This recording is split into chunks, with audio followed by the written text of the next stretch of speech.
signature of this illness as well. Now, this next couple of slides I'm showing just to demonstrate, as Andy talked a little bit about how we might be able to use gene expression to predict who would respond to drugs, or maybe to assess the benefit of drugs. And in this study, the patient is her own control. This is the gene expression of the patient on a fibromyalgia drug compared to gene expression not on a fibromyalgia drug. This was a crossover study. The patients were not on drug for 12 weeks and underwent the exercise study, and then rotated for 12 weeks on a fibromyalgia drug and underwent the exercise study. And you can see a big difference in her gene expression between the two exercise tests in the same person. And here again are the arrows that the gene expression we think relate to pain, and you can see when she gets on the fibromyalgia drug, her pain bars are very low. So this is the kind of a test that might be helpful in measuring the efficacy of a drug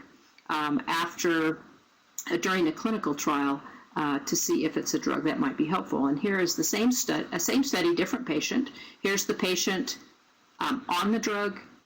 Here's the patient's gene expression after exercising when she was not on the drug. Not on the drug, on the drug. You can see that the pain bars that are present disappear on a drug that's been approved for the treatment of fibromyalgia. So let me just summarize those slides to say, at this point, gene expression is not available. We can't do gene expression as a clinical test, but the science teaches us that pacing is a primary intervention that might be able to control post-exertional malaise. If those bars that are up are the physiology behind the symptoms, the physiology behind some of the things that happen after the physiology occurs, then my counsel to patients is to try to do the amount of activity that doesn't raise those bars, or at least let the bars settle down before you do a lot of extra activity. And you can see from the studies that 48 hours, some of the symptoms have not resolved, or at least the physiology has not settled down after that single bout of exercise.